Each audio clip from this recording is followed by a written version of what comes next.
The other big story developing in the last while, the country's gross domestic product grew at a rate of 1.2% between April and June this year. The latest GDP figure has been calculated using a rebased method, which considers more relevant weightings. Let's bring in eNCA business editor Devan Murugan. So Devan, these figures that are coming out today are for the period between April and June this year. What does this tell us about how the economy performed in the period and its recovery from the impact of COVID-19?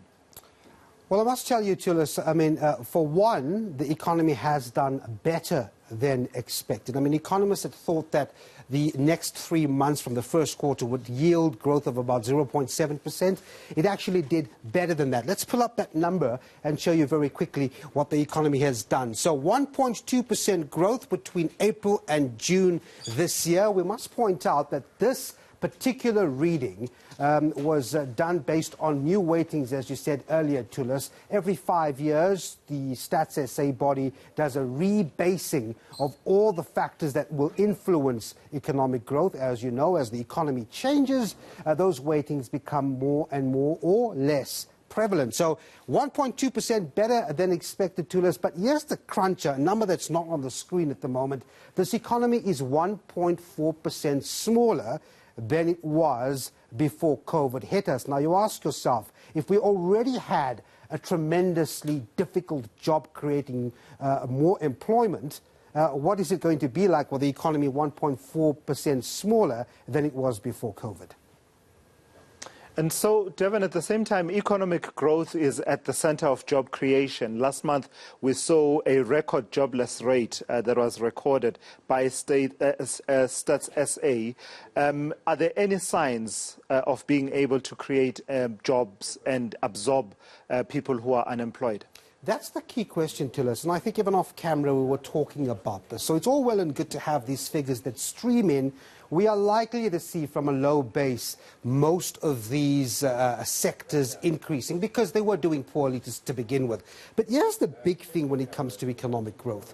We need this economy to grow much faster than it does to take care of the unemployment. I want to bring up another very important figure that shows or speaks to you to the rate of investment. If we do not get money flowing into the country, the fewer buildings and factories come up and the slower pace the economy grows, and as a result, you have fewer jobs. Take a look at this, Tulis. So last year, we had a fixed investment rate to GDP at 13.7%.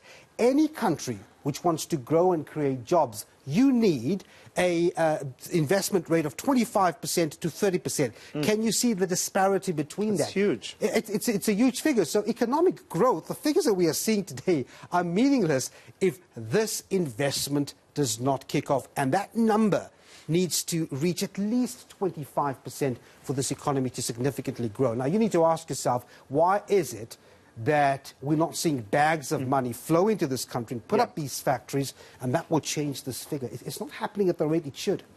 Given the amount of effort we have put into it all to try and attract investment, and in a moment we'll bring in the economist Kanti Pai. Yes. But just to complete that point that you are making, we should be seeing far more, given all the investment conferences we've had, the investment envoys, and sort of what we've been talking about, the structural changes that need to happen to attract investment.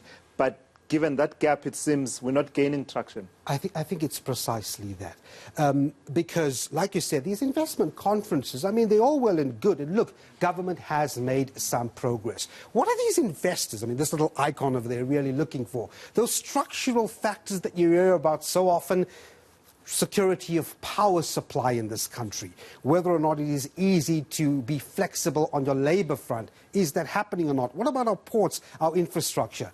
Guys that want to come up with billions and billions of dollars or rands and put it into this economy, if those elements are just not to their satisfaction, you will continue to see a figure like this, and you might continue to see in the broad term this economy not really growing.